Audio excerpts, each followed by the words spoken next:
इससे एक बात तो स्पष्ट है कि भारतीय जनता पार्टी की सरकार देश में अशांति पैदा करना चाहती है, धर्म के जाति के नाम पर उन्माद पैदा करना चाहती है।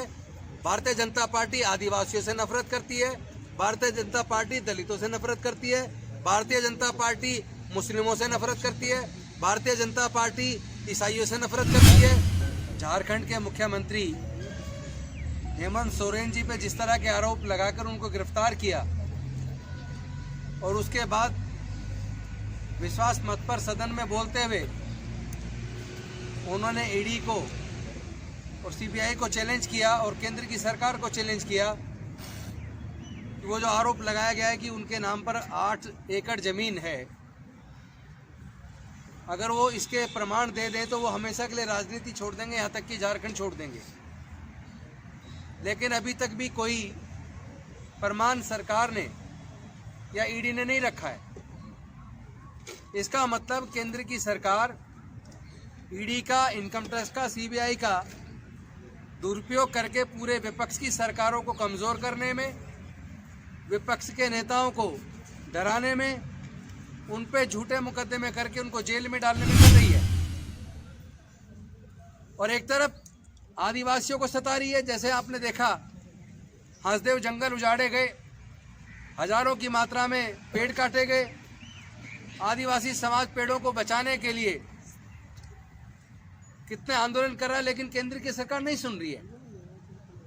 और बड़े बड़े पूंजीपति अडानी जैसे लोगों के लिए सरकार सत्ता का दुरुपयोग करके, सेना का दुरुपयोग करके, पुलिस का दुरुपयोग करके, जांच एजेंसियों का दुरुपयोग करके आदिवासियों की आवाज़ को बंद करके दबा रही है। और एक और चीज़ हमने देखा कि ये सरकार जहाँ जहाँ बीजेपी की सरकारें हैं उन सब जगह पर अतिक्रमण के नाम पर लोगों के मकान ढाए जा रहे हैं, लोगों के मकान गिराए जा रहे हैं, धार्मिक स्थल गिराए जा रहे हैं। जैसा अभी आपने देखा उत्तराखंड के अंदर, हल्द्वानी के अंदर, वनपुलपुरा के अंदर, वहाँ धार्मिक स्थल भी गिराए, लोगों के घर भी गिराए। छोटे छोटे बच्चे रोकर हाथ जोड़कर प्रधानमंत्री से विनती कर रहे हैं कि ऐसी ठंड में हम लोग कहाँ रहेंगे, हम कहाँ पढ़ेंगे। लेकिन उन बच्चों की चीखें देश के प्रधानमंत्री जी को सुनाई नहीं दे रही है। और इसलिए सुनाई नहीं दे रही है कि बीजेपी का चाल चरित्र देश के अल्पसंख्यक वर्ग के खिलाफ है, उनका चाल चरित्र देश के अनुसूचित जाति और जनजाति के खिलाफ है। इसलिए जहाँ भी अवैध निर्माण के नाम पर जो जिनकी झुग्गियाँ तोड़ी गई हैं, मकान तोड़े गए, आप देखेंगे पूरे देश में अनुसूचित जाति की बस्तियाँ उजाड़ी गई हैं, ये कह के कि ये तो फॉरेस्ट लैंड में या सरकारी ज़मीन पे। उसी तरह आदिवासियों के घर उजाड़े गए और उसी तरह आपने देखा होगा अल्पसंख्यक समाज के घर उजाड़े गए। यहाँ तक कि राम मंदिर वाले रास्ते पर आपने बिलखते हुए औरतों को देखा होगा, वहाँ भी लोगों के घर उजाड़ दिए। तो इस सरकार की नज़र में लोगों की कोई कीमत नहीं है, लोगों के फंडामेंटल राइट की कोई कीमत नहीं है।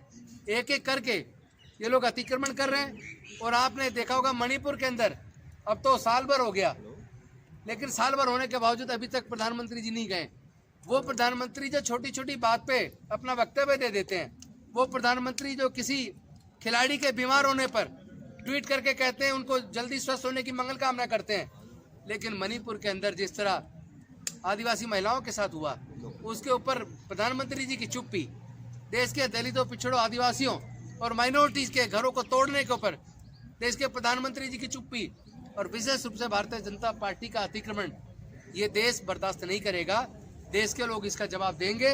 और जिस तरह गुजरात के अंदर मौलाना काजरी जी को उनके पार्ट स्पीच पर, पूरी स्पीच मौलाना अजहरी जी, उनकी पार्ट स्पीच यूज करके यानी कट पेस्ट करके फर्जी कंप्लेंट दिला के उनको गिरफ्तार किया गया।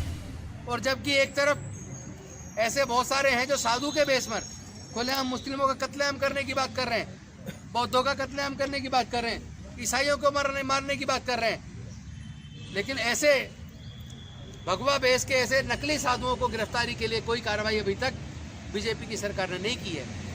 इसका मतलब प्रतीत होता है कि बीजेपी की सरकार एक तरफा अनुसूचित जाति, जनजाति और धार्मिक अल्पसंख्यक लोगों के खिलाफ कार्रवाई करती है। इसको आने वाले समय में भारत के लोग जवाब जरूर देंगे। और इन्हीं शब्दों के साथ मैं चाहूँगा कि और कोई ठीक है, हो गई। तो मैं चाहता हूं कि आपके माध्यम से ये बात लोगों तक जानी चाहिए कि केंद्र की सरकार देश के अनुसूचित जाति, जनजाति, पिछड़े वर्ग, मजदूर, किसानों का अतिक्रमण कर रही है, उनको टॉर्चर कर रही है और जनता इसका जवाब जरूर देगी। ये हल्द्वानी का जो इतना बड़ा इशू हुआ, आपको क्या लगता है, क्या जानबूझकर ये चुनाव नहीं, ये चुनाव से पहले सवाल एक बार ये चुनाव से पहले धार्मिक अल्पसंख्यक लोगों को डराना चाहते हैं, ये वोट को पोलराइज करना चाहते हैं, क्योंकि इनको पता है इन्होंने एक भी काम ऐसा नहीं किया जिसकी वजह से देश के लोग इनको वोट डालें। देश के प्रधानमंत्री जी कह रहे हैं कि बीजेपी को 370 से ज्यादा वो सीट आएंगी और 400 पार एनडीए को जाएंगी। ये सपने इनको आ कहां से रहे? मोदी जी ने आज तक जितने वायदे किए थे, क्या उन्होंने कोई वायदा पूरा किया? आपको याद होगा 2014 के अंदर उन्होंने कहा था कि देश विदेशों के अंदर जो काला धन है वो वापस आएगा और सबके अकाउंट में 15-15 लाख रुपए आएंगे। तो काला धन तो वापस आया नहीं, 15 लाख तो छोड़ो, 15 पैसे किसी के अकाउंट में नहीं आए, बल्कि काला धन लगभग दुगना हो गया। इन्होंने कहा था बहुत ही महंगाई की मार अब की बार मोदी सरकार आ गई और दोबारा भी आ गई, लेकिन दोबारा आने के बावजूद महंगाई की मार लगातार बढ़ती जा रही है, महंगाई कम नहीं हुई। उन्होंने कहा था डॉलर के मुकाबले पर भारत के रुपए की कीमत बढ़ जाएगी, लेकिन डॉलर की कीमत बढ़ती जा रही है और भारत का रुपया सस्ता होता जा रहा है। उस मोर्चे पे भी मोदी जी फेल हुए। उन्होंने कहा था महिलाओं को सुरक्षा होगी, लेकिन महिलाओं पे अत्याचार बढ़ते जा रहे हैं, उस पर भी ये फेल हुए। एनसीआरबी का डाटा है, देश में दलितों पर, आदिवासियों पर, माइनॉरिटीज पर और विशेष रूप से महिलाओं पर अत्याचार बढ़े हैं। मोदी जी की सरकार के बनने के बाद ज्यादा बढ़े हैं, तो उनके तो सारे वादे झूठे साबित हो गए। उन्होंने कहा था हर साल 2 करोड़ लोगों को रोजगार देंगे। रोजगार देना तो दूर की बात है, जिनको मिले हुए थे, जो फैक्ट्रियां चल रही थी, इन्होंने नोटबंदी करके फैक्ट्रियां बंद कर दी, लोगों को लाइन में लगवा दिया, लोग मर गए और उधर किसान मारे गए। हर मोर्चे पर यह सरकार विफल हुई है। इन्होंने जीएसटी ला के लोगों के इंडस्ट्रीज को तबाह किया, लोगों के व्यापार को तबाह किया। इन लोगों ने नोटबंदी के माध्यम से लोगों को तबाह किया। इन्होंने जो वायदे किसानों से किए थे, उनकी आय को डबल करने की बात की थी, स्वामीनाथन जी की रिपोर्ट को लागू करने की बात की थी, उस मोर्चे पे भी ये सरकार विफल हुई है। तो किस भरोसे पर मोदी जी कह रहे हैं 370 आएंगी बीजेपी की और पूरे एनडीए की 400 पार आएंगी? ये भरोसा मोदी जी को ईवीएम के दम पर है। इलेक्शन कमीशन ईवीएम के द्वारा चुनाव कराने के लिए इसलिए ज्यादा जोर दे रहा है ताकि वो मोदी जी से मिली भगत करके उनको सफलता अर्जित करवाए। क्योंकि आप सब जानते हैं इलेक्शन, क्योंकि ये ईवीएम बनाने वाली जो कंपनी है, वो जैसा हम बार बार बताते रहे, ईवीएम बनाने वाली कंपनी भारत इलेक्ट्रॉनिक्स लिमिटेड में 7 में से 4 independent director Bharatiya Janata party के पदाधिकारी हैं। और जैसा मेयर के चुनाव में चंडीगढ़ के अंदर अनिल मसीह नाम के जो प्रिजाइडिंग ऑफिसर उन्होंने बनाए, जो उनके अल्पसंख्यक मोर्चे के पदाधिकारी हैं, और उन्होंने खुलेआम 16 वोट इंडिया गठबंधन के पास थी, उनकी 8 वोटों को इनवैलिड करार देकर और उनसे भी कम 16 वोट वाले भारतीय जनता पार्टी के प्रत्याशी को उन्होंने वहां पे मेयर बना दिया। और खुलेआम जिस तरह कैमरे के सामने, ये तो शुक्र हो उस वक्त कैमरे लगे हुए थे, कैमरे लगे हुए नहीं होते तो उनकी चोरी नहीं पकड़ी जाती। कैमरे के सामने बैलेट पेपर को किस तरह वो काट रहे हैं, किस तरह उसमें धांधली कर रहे हैं, गड़बड़ी कर रहे हैं, इस तरह की धांधली करके उनको जिता रहे हैं जनता पार्टी को और मोदी जी को। इसलिए ये भरोसा और ज्यादा बढ़ता जा रहा है कि वो 370 पार आएगी बीजेपी और पूरी एनडीए 400 पार आएगी, क्योंकि इलेक्शन कमीशन कहीं ना कहीं मोदी जी के साथ है और ईवीएम के भरोसे पर मोदी जी ये बात कह रहे हैं कि वो 400 पार एनडीए को जाएगा। राजन जी, आप कह रहे हैं कि हल्द्वानी की जो घटना है, बीजेपी का कहना है कि ये यूसीसी ये वोट को पोलराइज करने के लिए और कुछ नहीं है, ये डराना चाहते हैं। यूसीसी लागू होने में से 24 घंटे भी नहीं हुए थे, उसी का बदला लिया गया है, यूसीसी का बदला। उत्तराखंड में यूसीसी लागू हुआ है, लेकिन ये वजह तो से जो है वहाँ पर हंगामा हुआ। ये सरकार और पुलिस ने कार्रवाई की थी ना, किसी और ने थोड़ी कार्रवाई की है। यूसीसी का मुद्दा उनका इसलिए फेल हो गया क्योंकि आदिवासियों ने वहाँ रिवोल्ट कर दिया कि तुम बाद में हम पे भी लगाओगे, दूसरे लोगों ने वहाँ रिवोल्ट कर दिया। तो उससे बचने के लिए, मतलब तो उनका यूसीसी से भी यही था ना, पोलराइजेशन करना है। जब यूसीसी से नहीं तो गोली चलवा के, ट्रैक्टर ये बुलडोजर चलवा के, उससे भी नहीं होगा तो अभी कुछ और करेंगे। लेकिन ये सब दिखावा है, असली मुद्दा ईवीएम है। कोई भी व्यक्ति ईवीएम को ना भूले, ईवीएम से चुनाव नहीं होने देंगे। बाकी सब ये उसका जस्टिफिकेशन करते हैं कि हम इस एक चीज और बताना चाहूंगा यहाँ पे हल्द्वानी में क्योंकि नेट बंद कर दिया गया है, वहां से कोई भी जो वीडियो वहां पे हुई है, वीडियोग्राफी हुई है कि हकीकत में कितना तांडव उन्होंने मचाया है।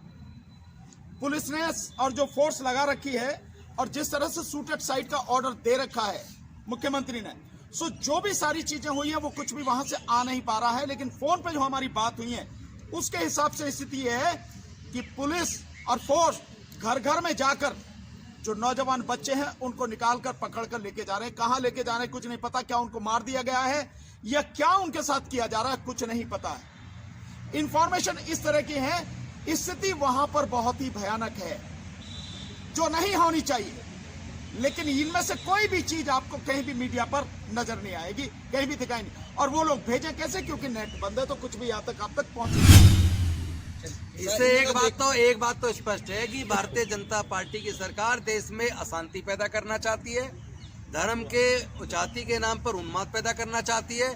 भारतीय जनता पार्टी आदिवासियों से नफरत करती है, भारतीय जनता पार्टी दलितों से नफरत करती है, भारतीय जनता पार्टी मुस्लिमों से नफरत करती है, भारतीय जनता पार्टी ईसाइयों से नफरत करती है और भारतीय जनता पार्टी कहीं ना कहीं आने वाले समय में देश के लिए खतरा बन गई है। देश को तोड़ने की फिर से एक साजिश हो रही है। पहले भी देश टूटा था तो ऐसे लोगों की वजह से टूटा था जो कट्टरपंथी थे।